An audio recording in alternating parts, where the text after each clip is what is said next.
plane tickets for models, property deals that never materialized, and musings on a fresh-faced political newcomer named Volodymyr Zelensky. I'm Anna Belokur, reporting to you from Kyiv, and this week we're going to look at the places that Ukraine appears in the Epstein files, as well as recent allegations that Jeffrey Epstein himself may have been working for Russia. Before diving in, a quick backdrop.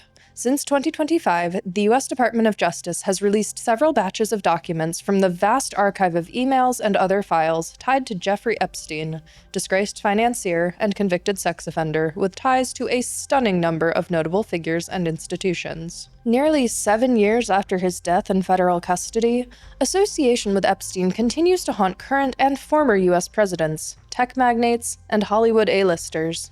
And many Americans have been expressing fear that the celebrities and politicians they admire will show up in the files in damning ways. The most recent batch of documents was released 2 weeks ago on January 30th, and that contains most of the material we're going to be talking about today. While each new release of documents triggers a slew of clickbait and sensationalized claims, if not outright misinformation, about the contents, the bulk of correspondence is mundane. Scheduling, logistics, introductions. A person's name might appear in the files because they were CC'd on a work email a decade and a half ago while they were working as an assistant in New York. That is to say, simply appearing in a keyword search through thousands of emails tells us little without context.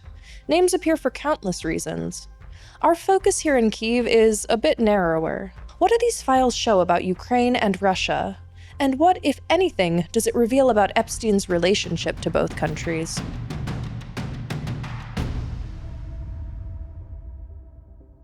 One cluster of Ukraine-related emails in the files concerns travel logistics, mainly plane tickets, for women, in particular women associated with a small handful of modeling agencies here in Kyiv. The emails are short and detail-focused. Names of women, itineraries, dates. Only a couple of the messages directly concern Epstein himself, and most are from his employees. We don't know the purpose of these trips that these women took, and there's no smoking gun that indicates illicit activity. One agency was only mentioned in passing, while another, Linnea 12 Models, engaged directly in communication with Jean-Luc Brunel, a modeling agent and longtime associate of Epstein, who had already been accused of sex crimes at the time of communication. Both agencies deny that they had ever sent models abroad for escort work and have expressed dismay to the media about the firestorm around what they claim were a few routine emails sent a decade and a half ago. But both declined to give us more than that as a comment when we requested an interview. We did speak with a former model with Linnea 12 Models to find out more. What was your experience working with the Linnea 12 Models agency? I worked with them during 10 years. I started working with them around in 2009 when I was 15 years old. And Masha and Linnea 12 has been my mother agency for 10 years. So it was like a really long relationship, working relationship. And how you can describe your cooperation? It was very professional, very reliable. I was counting on Masha all the time. She's not only my mother agent, she's still my friend. And even though we don't work together anymore, I am in contact with her. And during my work with her, I've never experienced anything suspicious or bad or anything that could be possibly dangerous for me. It was strictly professional in the modeling job. And what was your reaction to the fact that the agency been mentioned in the Epstein files? Have you seen or heard of backlash in the professional circles? I was very, very surprised because if you work in modeling industry, you have to understand that if, for example, some model agency has some suspicious connections to something which is not real modeling, you're gonna know about this immediately because, we have rumors, we have modeling chats, we have special Facebook groups for models and model agencies. So no one knew that it can be possible because I've never heard about it before by myself. Like Masha has a very strong and reliable reputation among models. And I've never heard anything suspicious from other girls in the industry that could be not good for her reputation. Do you know of any other Ukrainian models meeting Epstein? Have you heard of this? I've never heard about it until I saw this file in the Epstein file. No. in general, what was the modeling industry in Ukraine like at the time? When women get entrapped in predatory schemes, and why was Ukraine targeted? I think this was because the industry was only developing in Ukraine. It was pretty new and we didn't have a lot of agencies. And of course, everyone wanted to be a model. Everyone wanted to have like extra money because the majority of models come from poor families and it was like a dream to go abroad and to work. And that's why I think it was a very easy target. And it is an easy target for post-Soviet Union countries because we still have a lot of girls who are dreaming about working abroad. This is the main thing. But it has changed a lot since then because at that time we didn't have a lot of social media. Now you can easily go on internet and check the reputation, the comments about particular agencies. At that time we didn't have that much social media and internet, but we only had 3 agencies in Kyiv and Linia 12 was one among them. Another one is our models, which I also know that Stas didn't do like anything bad. I've never heard of it. And yes, that's it. It was pretty different from what we have now. There isn't enough information in the documents to determine whether these were legitimate modeling work trips or something more coercive. It would be irresponsible to claim otherwise. But context matters. Federal prosecutors and investigative journalists alike have described Epstein's practice of grooming young women under the guise of opportunities, whether promising to help them get ahead in their professional, academic, or social lives. And in turn for these promises, Epstein used his steady supply of young women as a currency to manipulate the men around him and create an illusion of himself as another degree of wealthy and powerful. When reviewing emails about sending young women abroad through opaque networks, the red flags are obvious. Epstein was far from the first Westerner to treat Eastern European women as a commodity to be shipped. After the collapse of the Soviet Union, economic hardship pushed many young women in Ukraine, Russia, and other former republics to seek opportunities abroad through various means, including modeling. International modeling agencies, seeking to sell the stereotype of Slavic beauty that dominated the high fashion world in the 90s and 2000s, set up recruitment pipelines to take Ukrainian girls abroad. Some of these were reputable, and others less so. Sometimes the women had a clear understanding of what they were signing up for, and other times not. There are several things that have historically made it easier to hire and move women from Eastern Europe than Western Europe or within the United States. There are fewer regulatory hurdles and contract laws, fewer labor protections, and often limited resources for models to vet agencies and barter for equitable treatment. And once they're abroad, girls are often dependent on their agency for housing and money to survive, making it difficult for them to leave. That does not mean that all model recruiting from Eastern Europe is automatically trafficking.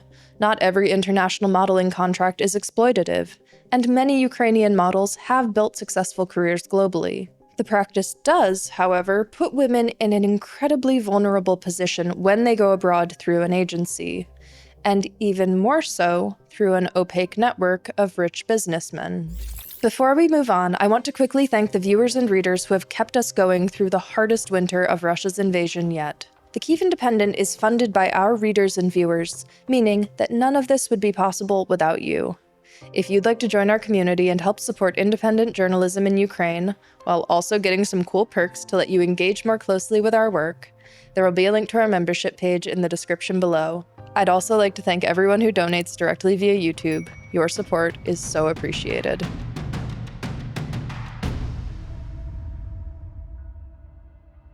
Another thread in the recent batch of Epstein files concerns a potential real estate deal in the western Ukrainian city of Lviv, which never materialized but seems to have been one of many exploratory conversations that Epstein had around that time about foreign real estate investments.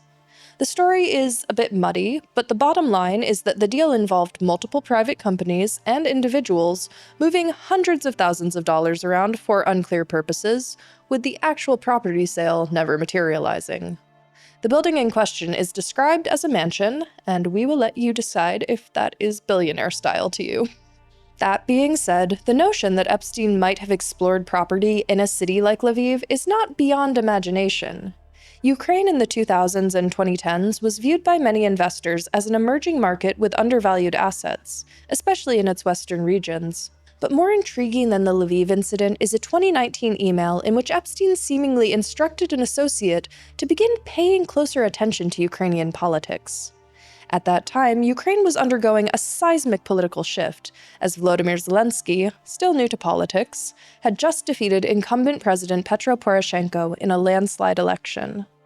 The emails from Epstein include musings about Poroshenko versus Zelensky, reflecting an interest in how Ukraine's leadership might change the status of the region. But Epstein wasn't speaking with urgency or doling out opinions.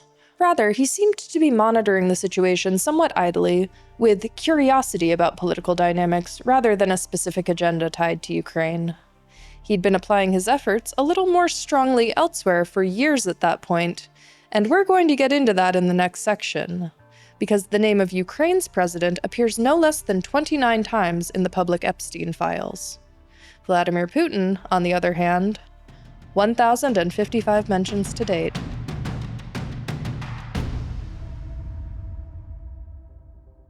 It is a documented fact that Jeffrey Epstein held ties to various figures within and adjacent to the Russian political and financial elite, and long sought a relationship with Russian President Vladimir Putin. Reports indicate that Epstein sought a meeting with Putin as early as 2011. And just to illustrate, at that point Epstein had already been a New York elite for decades and had served jail time for sex crimes. When he launched his effort to meet Putin, he was already notorious, and not in a good way. Emails show efforts to pass proposals to Putin through intermediaries. Epstein seemed confident that he was the guy who could bridge Western and Russian financial systems, and he wanted Putin to trust him as an advisor. While courting Putin, Epstein also developed connections with Russian diplomats and other influential figures, doing them favors and building up a scorecard of obligations. Russia's political system notoriously runs on informal networks and personal favors, with a culture of, if you help me get X, I'll help you get Y. Epstein's strategy seemed to revolve around ingratiation across the political spectrum. He befriended and offered opportunities and favors to oligarchs, politicians, even members of the Russian opposition who sought to unseat Putin. Remember, much of this took place during Barack Obama's presidency, at a very different time in US-Russia relations. So one can guess by looking at Epstein's pattern of socialization that he was prepared for any direction that Russia's future might take, rather than trying to ensure a specific one. Some say Epstein was an asset. Reality might be both more complicated and more boring. We spoke to a regional expert to get a better idea of Epstein's motives in Russia. Thank you so much for speaking with us. Just to jump right into it, has this most recent batch of Epstein files told us anything about Epstein and Russia that we didn't already know? I don't think so. What it tells us is that the contacts between Epstein and the Russians are really very deep, and there is a huge extent of this contact. But it doesn't tell us anything new about the quality of these ties and relationships. So in this regard, there is no revelation in what kind of a relationship it was between Epstein and Russia. And speaking of Epstein and Putin specifically, there have been reports calling him Putin's wealth manager, showing Epstein pitching these ideas and trying to get meetings over periods of years. What was the relationship between the two of them? There was no relationship between Epstein and Putin. To a certain degree, of course, Epstein wanted to him that was probably the pinnacle of Russian opportunity. That's how he thought he could actually realize his dreams, let's put it this way. But clearly Putin did not anyhow want or a relationship might not have been even have any interest in having any relationship with Epstein, that we can say for sure. So in this regard, this type of information rather reminds us of this 2016 materials like this Steele dossier, which was fake, which was absolutely had no confirmation and truth, which was dismissed but which was very widely disseminated. So in this regard, I don't see anything behind that. And so, what were Epstein's goals in Russia and in pursuing these relationships? What was he trying to achieve? I think he saw in Russia a big opportunity for his own personal wealth, and also basically raising his influence. So this is what we see consistently. He wanted to monetize this opportunity. He wanted to basically, for him, Russia was in his mind like a financial Klondike that he could have benefited from. And new riches, and that's what we can clearly see. One of the reasons behind him nurturing or being very much open to contact with Russians, like offering opportunities to his contacts, but also pitching ideas like Russian Bitcoin. So to me, this is the case, and also, this guy without any principles and no morale, that's for him was just, a benefit and a fantastic opportunity. So, would you say it's accurate or inaccurate to say that Epstein was an asset for Russia or any other state? I would say I wouldn't call him, because we don't know exactly how Russians were able to use Epstein, right? So we've seen Russia really was interested to get in touch with him to see what this can offer. And clearly Russia benefited massively. So in this regard, to a certain degree, Epstein was used and knowingly for Epstein for opening as a gate, as a door to getting into close into U.S. elites. But how exactly Russia exploited this, we don't know, and this is something we will not learn from Epstein files.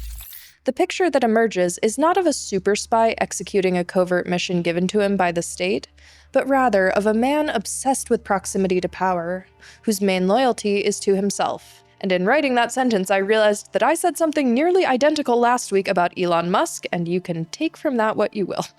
This pattern of ingratiation with elites on Epstein's part was not unique to Russia. The same logic that can paint him as a Russian asset has also been applied by those calling him an Israeli asset, where he also developed extensive connections. Some others will always remain convinced that he worked for the CIA. But still others have pointed out that Epstein's behavior can be understood without any kind of spy angle. He was a wealthy individual who traded in access and exclusivity, and that meant that his primary occupation was to cultivate relationships with the right people, to use information strategically, and to wield the leverage he gained to bend others to his will. His behavior could have been spy-like for his own benefit, without him actually being a spy for a state apparatus. We can't say one way or another, but he's innocent of espionage until proven guilty.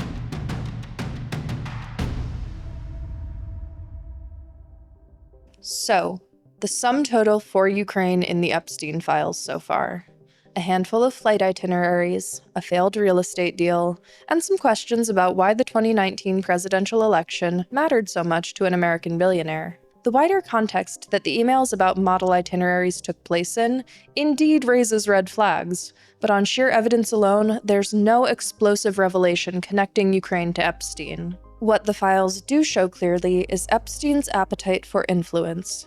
He wanted to be where the power was, no matter the country. He appeared eager to position himself as useful to the decision-makers, a broker of introductions, ideas, and scandals. Ukraine only really appeared on his radar when it threatened to disrupt the status quo of the wider region. Otherwise, his priority was courting much bigger superpowers. In this way, Ukraine can breathe a sigh of relief that the files haven't brought on unforeseen new controversy or upheaval. We are good for now, thanks.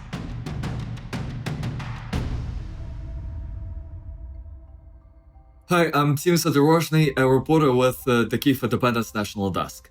And this week, one of our members asked about a Russian bot network called Matryoshka. It's been spreading claims that President Vladimir Zelensky is an alleged human trafficker. So to understand what's going on, we need to understand how Russian propaganda actually works. The goal of such campaigns is not to convince the entire world that Zelensky is a human trafficker. That's not the point. Russian disinformation works more like pollution. You don't have to prove anything, you just have to contaminate the information space. Political communication scholars, they call this the firehouse of falsehood model. You flood the zone, you push outrageous claims, emotional claims, sometimes even contradictory claims, and some of them are absurd, just like this one. Some sound believable enough. The goal isn't logical persuasion, it's repetition, over and over again. If you throw enough mud, something sticks. And out of 1,000 people, maybe 10 hesitate, maybe 5 start asking questions, and for Russian propaganda, that's actually enough. The objective is simple: undermine confidence, make the name itself feel suspicious. Call him corrupt, call him incompetent, call him a dictator, call him the devil himself. The exact accusation doesn't really matter. What matters is cumulative reputational damage. And why now? Timing is rarely accidental in coordinated bot campaigns like this.